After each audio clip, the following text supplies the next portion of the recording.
and welcome back to online English class, Honors English 3 students. I hope you guys are doing well today. Today we're just going to be working through Lecture 2, which is going to explore and offer a kind of procedure, a way to go about the process of engaging a source effectively during the course of your research. Okay, so before we do that, let me just kind of give you a reminder about where we've been this week and where we're going. Okay, obviously yesterday we discussed the content of Lecture 1, which answered some simple questions about synthesis, what it is, why we do it, and how we do it, and how we are going to be using it in the next month and a half of school. Today we're going to be looking at Lecture 2, which explores how to engage a source more effectively. Okay, so it's going to sort of develop by offering you a kind of procedure to answer this third question, how we do it, a little more specifically. We're also going to begin OTN 1 tomorrow, which is going to be our first example of putting some of these concepts into practice together collectively in a conversation with a series of documents that we're going to work through together as a group.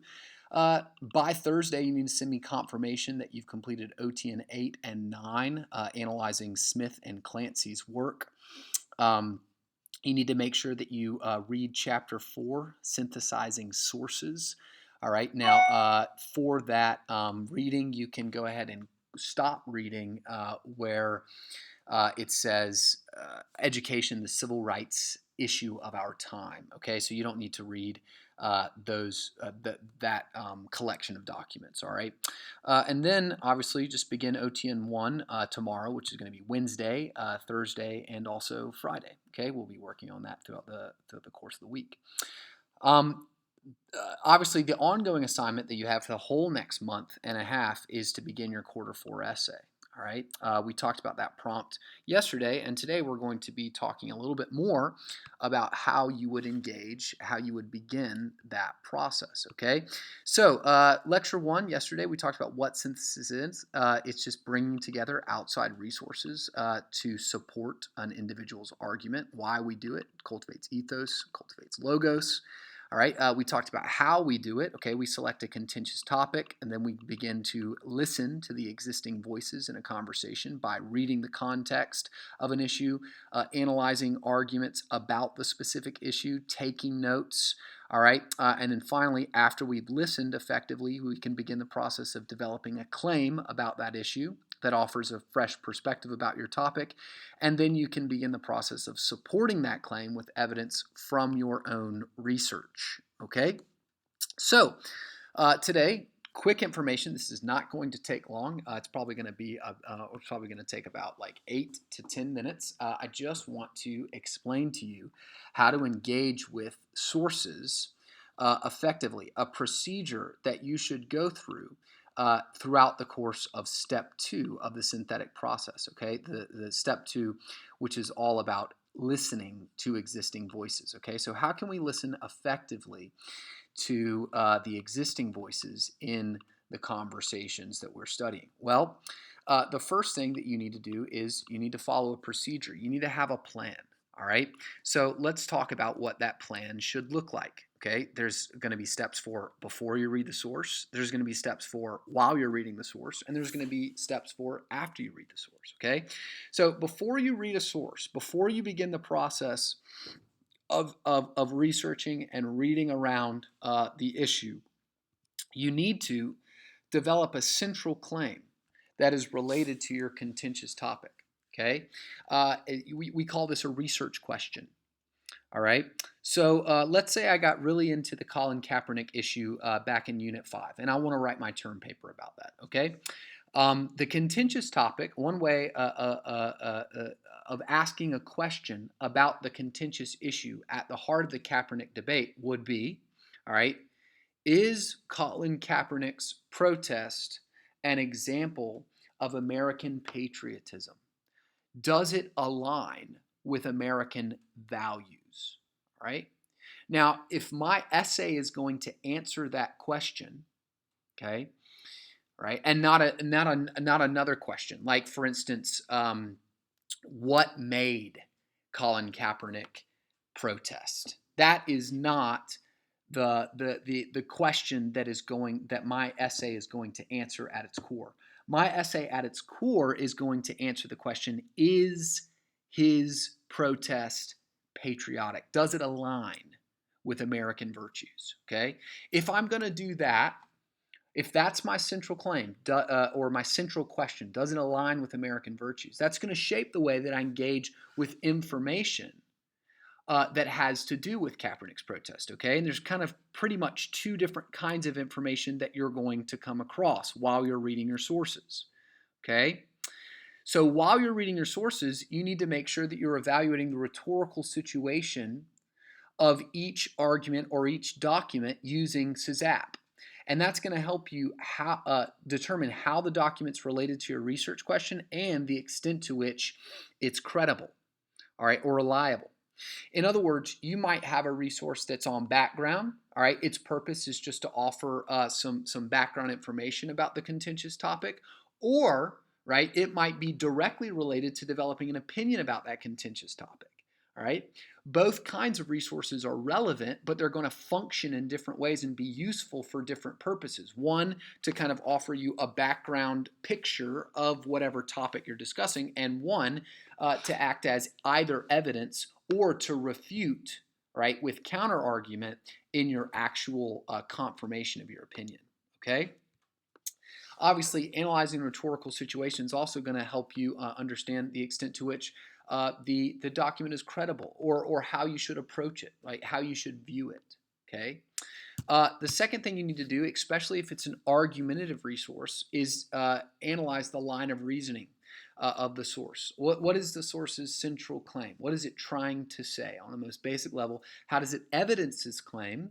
All right, and are there any important assumptions that tie together the argument's logic that you might not share that might undermine your relationship with that resource? You need to record those observations in your research notes, and then finally, after you read, okay, you need to consider how the source as a whole connects back to that central question, that central topic, all right, that your whole essay is about. How does it relate? How are you going to use that? You have to answer those questions consciously. Okay, so that's all the information. It's not rocket science. But in order to offer you just a quick example of this, all right, let's go back to the Kaepernick question. If my essay is going to be about the central question, is Kaepernick's protest patriotic? Does it align with American virtues and values? All right, and I start doing some research, and I come across this source, a definitive timeline of Colin Kaepernick's journey from football stardom to NFL exile, developed by SB Nation, which is a sports blog owned by this company called Vox. And they're a legit sports blog, okay, with like actual professional writers who get paid a salary to write about and have press credentials, and so these are legit dudes. These guys are not messing around. All right, they do this professionally. All right. So is this like a credible resource? Yeah. What kind of resource is it? Okay, it's a background resource. This is not going to answer the question of whether or not Kaepernick's protest is patriotic. All right. But what it is going to do is it's going to give me some information about something important, Kaepernick's protest and Kaepernick's journey. All right, from football stardom to NFL exile. All right, some of the consequences of this protest for him and his career. Okay, so obviously, right, I start looking through. I start looking through the resource. Each one of these has like a different little moment. All right, with a date. Sometimes there's even like links. All right, to the source from the commentary that's offered here. All right, so this is a really neat resource. It's hugely helpful. Tons of information here. All right, that just walks me through the kind of history or the context of Kaepernick's own kind of actions, his team's response to his actions, and then the media's response to his actions, okay? So all of this is offering me excellent background information that's going to connect me with some even more helpful resources for my essay, okay? So what kind of resource is this? It's a background resource, Okay, is it going to directly answer the question, is it patriotic? No. But in order to answer that question, you need to know something about the facts or the background, the circumstances of what Kaepernick did. This resource is going to help with that, right? Excellent. Okay. Now let's turn our attention to a different kind of resource. Okay. So this is an editorial printed in The Guardian. The Guardian is a British-based news outlet, very similar to some major sort of national news outlets in the United States, like the New York Times, the Washington Post, or the National Review, or Politico, or something like that. Okay. And what this opinion piece argues is that Colin Kaepernick's protest might be unpatriotic, and that's just fine. It then goes on to sort of sharpen that thesis statement. His protest does not need to be patriotic because patriotism is not a higher virtue than justice. Okay, well, all right. So it sounds like this guy has now put the burden of proof on himself to basically argue why justice is more important than patriotism. All right, and also that what Kaepernick is doing is an expression of seeking justice. Okay, well, that sounds like something that is an American virtue or an American ideal or part of the American value system. So this opinion seems to be in favor of Kaepernick, of evaluating Kaepernick in a positive light. Okay, so if I'm going to evaluate Kaepernick in a negative light, then I'm going to need to deal with this resource in some way, aren't I? Yeah. Okay. If I'm going to deal with Kaepernick in a positive light, all right, like I'm going to say, if I'm going to evaluate him positively, then I need to deal with this, and I can use this to perhaps to evidence my own claims. Right? So two different kinds of resources: one on background, one argumentative, both about the same major topic. All right, both need to be dealt with differently by me, the researcher. Okay, both relate to my central topic differently. Okay, but are they both related? Yes. Can they both be used? Yes. Are two of my four resources, have I already got my hands on them? Maybe.